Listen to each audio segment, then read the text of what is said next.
Kami menceritakan kepadamu Muhammad kisah yang paling baik dengan mewahyukan Al-Quran ini kepadamu, dan sesungguhnya engkau sebelum itu termasuk orang-orang yang tidak mengetahui. Ini diawali oleh Allah kepada Nabi Muhammad bahwa dia akan menceritakan kisah yang paling baik, yaitu kisah Nabi Yusuf alaihissalam. Kita urut dulu ke belakang. Kita belajar bagaimana akibat dari sebuah kesalahan akan beruntun menjadi kesalahan-kesalahan yang lain. Nabi Ishak alaihissalam, dia memiliki dua orang anak. Yang satu namanya Ais, yang satu namanya Yakub. Yakub ini Nabi Yakub alaihissalam. Tetapi Nabi Ishak lebih cenderung sayangnya kepada putranya Ais daripada kepada Yakub. Tetapi ibunda Yakub lebih sayang kepada Yakub, tapi kurang kepada Ais. Nah, jadi makanya kata Rasulullah, jika kita di masa tua tidak ingin dibeda-bedakan oleh anak, jangan pula membeda-bedakan kasih sayang terhadap anak. Setelah itu, ketika Nabi Ishak mulai tua, Nabi Ishak memanggil putranya Ais. Wahai Ais, aku ingin engkau membuatkan makanan untukku. Tetapi berita ini lebih dahulu didengar oleh ibunda Nabi Yakub alaihissalam. Dia bisikkan kepada anaknya, cepat kau hidangkan makanan untuk ayahmu, selagi Ais masih memasak makanan. Sehingga Nabi Yakub lebih duluan membawa makanan kepada Nabi Ishak alaihissalam. Melihat itu, Nabi Ishak dalam keadaan rabun matanya, dia katakan, suaramu suara Yakub, tapi memang aku memerintahkan Ais tadi untuk memberi kau makanan. Dimakan oleh ayahnya Yakub. Kemudian apa kata Nabi Yakub? Wahai ayah, doakanlah aku. Maka Nabi Ishak mendoakan, ya Allah, berikanlah anakku ini keturunan dan harta yang banyak. Nabi Yakub pun pergi. Tidak lama kemudian Ais pun datang membawa makanan yang dia disuruh ayahnya tadi memasak. Begitu dia sampai ke tempat ayahnya, diberikannya makanan. Apa kata Nabi Ishak? Bukankah tadi engkau telah memberikan makanan kepada aku, Ais? Belum, ayah. Berarti tadi Yakub yang mengantarkan makanan kepadaku. Mungkin ayah, kau telah makan? Sudah, Ais. Timbul rasa dendam Ais terhadap Nabi Yakub alaihissalam. Kemudian apa kata Ais? Wahai ayah, doakan aku agar aku memiliki kekuatan dan pasukan yang banyak. Jadi itu permintaan doanya kepada Nabi Ishak yang sudah tuanya mulai rabun matanya. Maka kemudian ibunda Nabi Yakub mengatakan kepada Nabi Yakub, wahai Yakub, pergilah engkau menyingkir dari kota ini, karena Ais akan membunuhmu. Persaingan adik-beradik gara-gara merebut hati seorang ayah. Maka Nabi Yakub pun menyingkir, pergi jauh dari kota itu. Dia pergi ke tempat pamannya yang bernama Laban. Di tempat Laban dia tinggal. Kemudian pamannya ini memiliki dua orang anak perempuan. Yang satu namanya Lia, orangnya tidak enak untuk dipandang. Nah, jadi dalam riwayat ini dia tidak enak untuk dipandang, tidak menggairahkan, dan dia lemah orangnya. Yang satu lagi cantik, nggak ketulungan, namanya Rahil. Rahil ini cantik, enak dipandang. Pokoknya Nabi Yakub suka kepada Rahil ini. Kemudian apa kata Nabi Yakub? Wahai paman, bolehkah aku menikah dengan Rahil? Kata pamannya, boleh. Kau harus bekerja dulu denganku 7 tahun. Maka Nabi Yakub bekerja dulu dengan pamannya selama 7 tahun. Setelah 7 tahun, apa kata Laban? Maaf Yakub, kami tidak terbiasa menikahkan yang lebih muda sebelum yang tua lebih dahulu. Kalau kau memang mau dengan Rahil, kau nikah dulu dengan Lia. Jadi syariat agama waktu itu Pak membolehkan laki-laki menikahi dua orang saudara kandung. Tapi satu dulu, kau nikahi dulu Lia ini selama 6 tahun, baru kau akan dapat Rahil. Nah, ini pengorbanan Pak untuk mendapatkan Rahil yang cantik. Kerja lagi 7 tahun. Tapi Lia ini walaupun lemah, dia memiliki banyak anak, mudah untuk mengandung. Jadi walaupun dia lemah, tapi mudah untuk mengandung. Tapi sama sekali Nabi Yakub tidak mencintai dia ini. Tertarik pun dia tidak. Sama sekali dia tidak tertarik dengan dia. Tapi beranak juga, terus mengandung dan melahirkan. Setelah 7 tahun baru kata Laban, wahai Yakub, saatnya engkau menikah dengan Rahil. Nah, baru dapat Rahil. Genapkan engkau bekerja denganku 6 tahun lagi. Maka setelah menikah dengan Rahil, Nabi Yakub tetap bekerja dengan pamannya ini, Pak. Cuman sayangnya Rahil walaupun cantik tetapi mandul. Sementara Lia, sekalipun Nabi Yakub tidak cinta kepadanya, tapi dia mudah untuk mengandung. Timbul kecemburuan Rahil.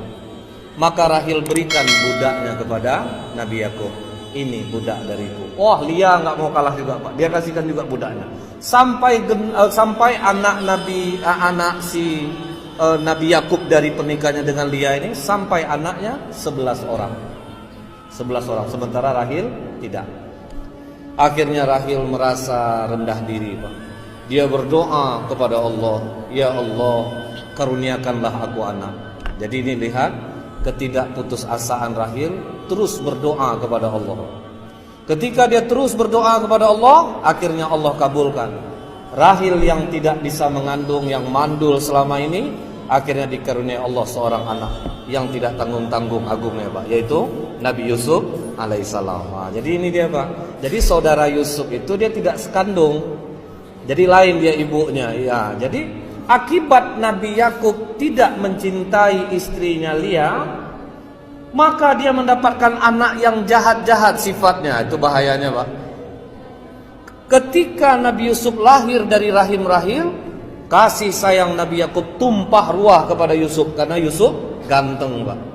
Lihat, jangan sampai membeda-bedakan anak. Nabi Ishak membedakan anak Ais dan Yakub. Akhirnya Yakub membedakan lagi. Anak yang ini kurang dia sukanya sama Yusuf. Cinta betul Nabi Yakub kepada Yusuf ini. Sampai pula Rahil hamil lagi, lahir Bunyamin. Tetapi ketika melahirkan Bunyamin, Rahil pun meninggal dunia. Nabi Yakub sayang kepada Yusuf dan Bunyamin ini. Ditumpahkannya sayangnya kepada mereka berdua. Inilah yang menyebabkan 11 anaknya dari pernikahannya dengan Lia sangat tidak suka kepada Yusuf ini, Pak.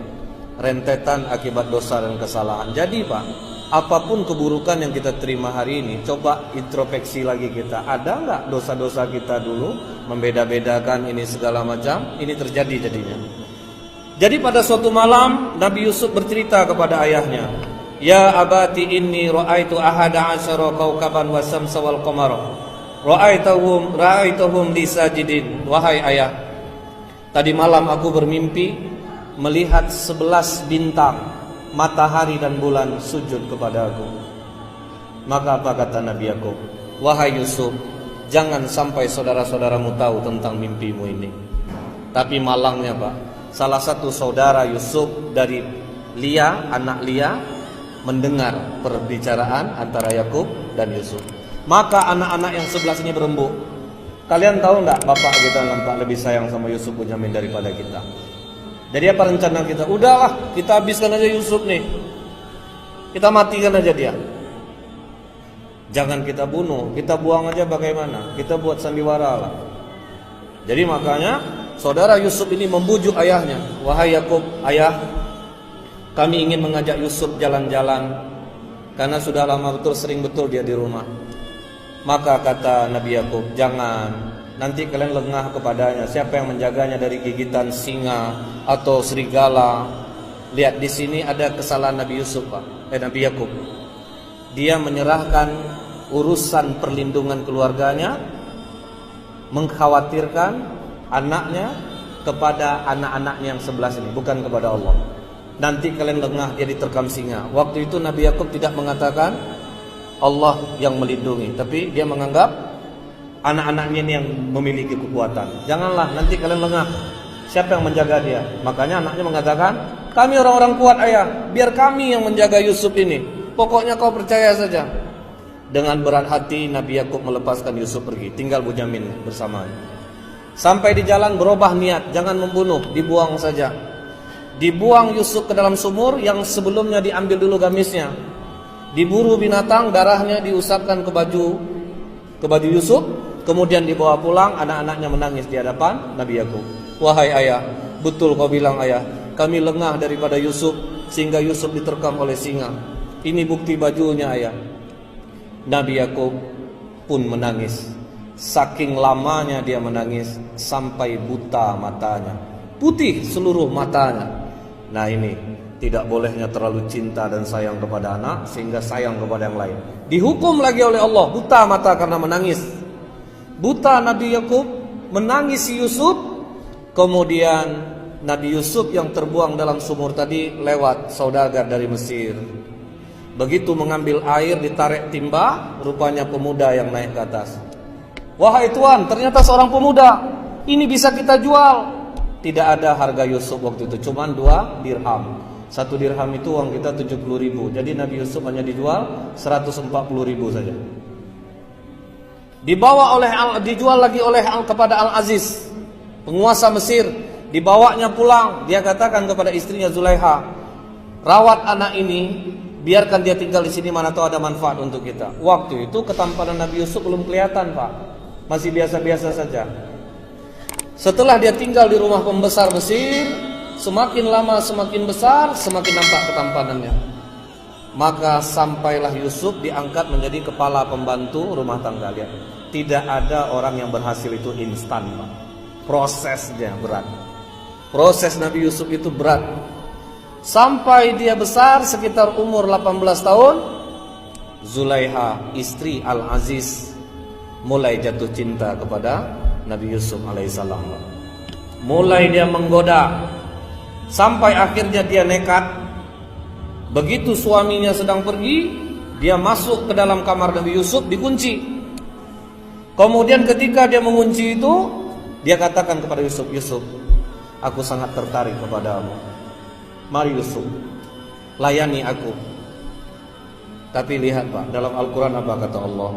Dan sungguh perempuan itu telah berkehendak kepada Yusuf, dan Yusuf pun berkehendak kepadanya. Lihat, Al-Quran tidak menutupnya Pak. Jadi Zulaiha mau dengan Yusuf, Yusuf pun mau sama Zulaiha Pak. Mau sama-sama melakukan. Tapi Allah tolong Nabi Yusuf Pak. Ditolong. Jadi yang bisa menahan nafsu kita nih Pak, kekuatan kita gak akan mampu Pak. Kita harus minta tolong sama Allah. Di depan orang bisa aja kita soleh Pak. Siapa yang tahu kita jahat? Jadi yang bisa menahan nafsu kita ini hanya Allah. Allah menolong Nabi Yusuf. Kemudian Nabi Yusuf berlari, Zulaiha yang sudah kalap mengejar Pak. Kemudian dia tarik gamis Yusuf dari belakang, robek. Begitu terbuka pintu, suami Zulaiha sudah di depan pintu. Zulaiha langsung memfitnah Yusuf. Wahai suamiku, apa hukuman untuk orang yang berusaha untuk menggoda istrimu? Dibalik Pak. Maka kata Yusuf, tidak Tuan, aku sama sekali tidak ada menggoda Zulaiha. Dialah yang menggoda aku.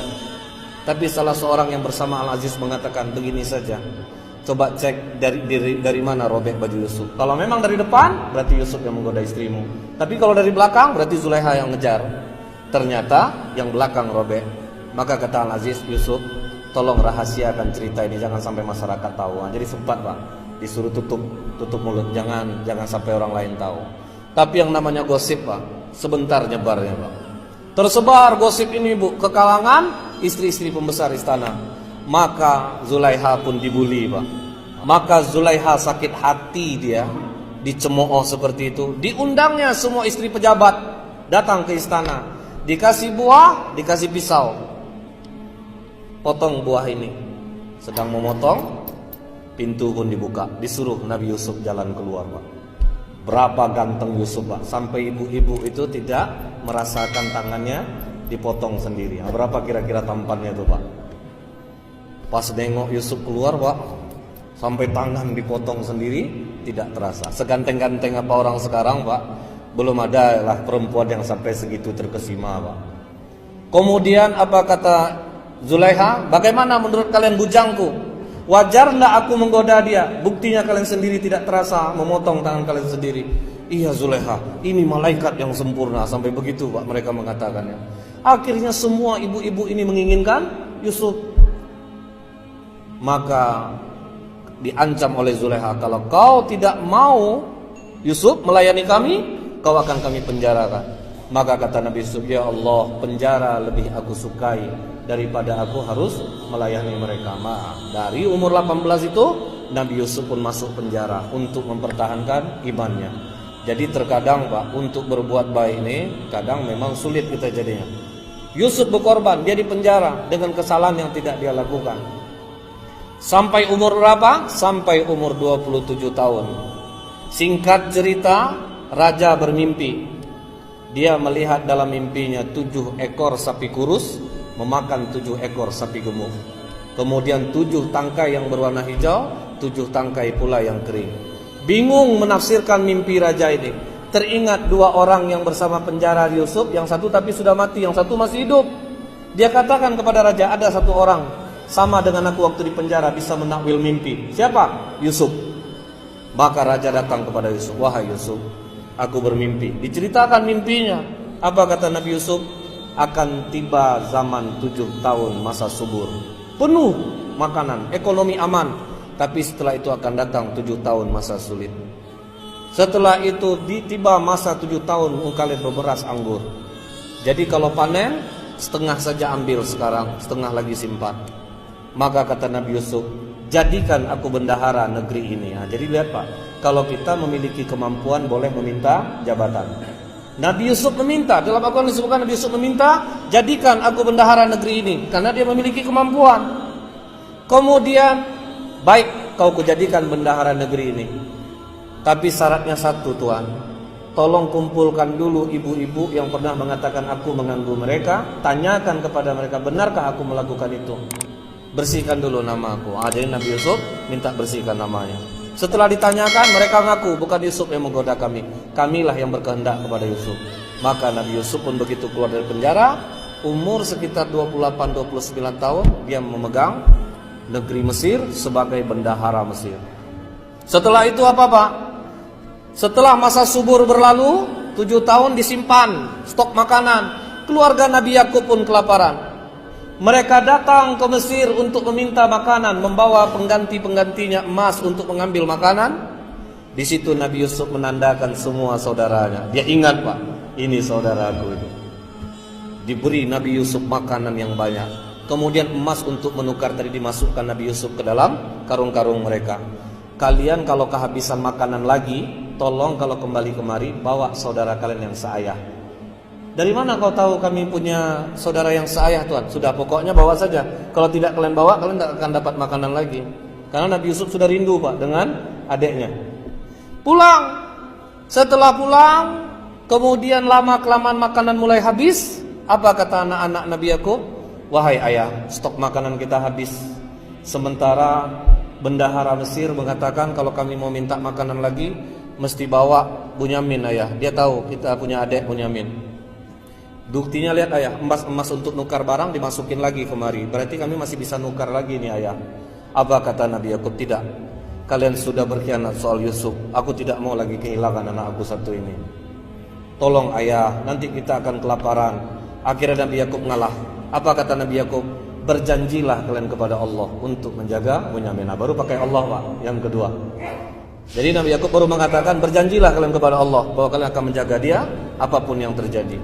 Dibawa Bunyamin ke Mesir. Nabi Yusuf menahan rindunya melihat adiknya datang Pak. Bagaimana cara dia menahan adiknya?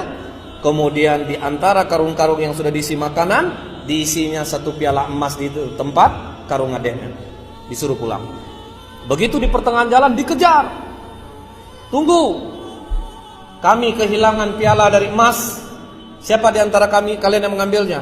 Kami tidak ada mengambilnya Tuhan. Kalau kedapatan dalam karung kalian bagaimana? Kami rela menjadi budak. Diperiksa karung-karung itu. Dapatlah di karung Bunyamin. Nah lihat adik kalian yang mencuri. Ditangkap Bunyamin oleh Nabi Yusuf alaihissalam. Bawa ketakutanlah semua saudara. Kita sudah berjanji dengan ayah untuk mempertahankan Bunyamin. Tapi bagaimana ini? Bunyamin pun ketakutan. Apa kata Yusuf ketika memeluknya? Jangan takut Bunyamin. Aku Yusuf. Wah, di situ senang hati. Bunyamin melepas kerinduan dia dengan saudaranya. Saudara-saudaranya pulang. Begitu pulang menangis. Ayah, betul ayah. Kami tadi sudah berusaha, tapi rupanya ini yang terjadi. Tapi saat itu hati Nabi Yakub tenang. Apa kata Nabi Yakub? Aku mencium aroma Yusuf. Aku yakin Yusuf masih hidup. Kalian kembali lagi ke sana. Balik lagi ke situ. Begitu kembali lagi, apa kata Yusuf ketika dia menggendong Bunyamin di sampingnya? Ingatkah kalian siapa aku? Ingatkah kalian memasukkan aku ke dalam sumur? Diperhatikan oleh Rasulullah. Engkau Yusuf. Iya. Iblis telah membuat kita pecah. Jadi kalian pulanglah dulu, bawa gamisku ini kepada ayah, gosokkan ke matanya agar dia bisa melihat kembali. Jadi dibawalah gamis Yusuf pulang. Lihat Pak, Nabi Yusuf tidak dendam dia dengan saudaranya. Kalau sempat itu terjadi sama kita gimana kira-kira Pak? Nah, ingat kalian siapaku? Mati kau buat, tengoklah kau. Kau satu, kau ingat kan? Kau ya, mungkin gitu Pak. Tapi lihat Nabi Yusuf tidak. Pulang, bawa baju gamis ini, gosokkan ke mata ayah. Bawalah ayah dan ibu tiriku kemari. Disitulah datang ramai-ramai lagi ke Mesir. Nabi Yakub pun menghormati Yusuf. Apa kata Yusuf menegakkan ayah dan ibunya? Ayah, inilah arti mimpi yang pernah aku katakan kepada ayah dulu. 11 bintang dan matahari bulan. Ayahnya matahari, ibunya bulan, bersujud kepadaku. Itulah Pak, kisah yang paling baik dalam Al-Quran tentang Nabi Yusuf alaihissalam.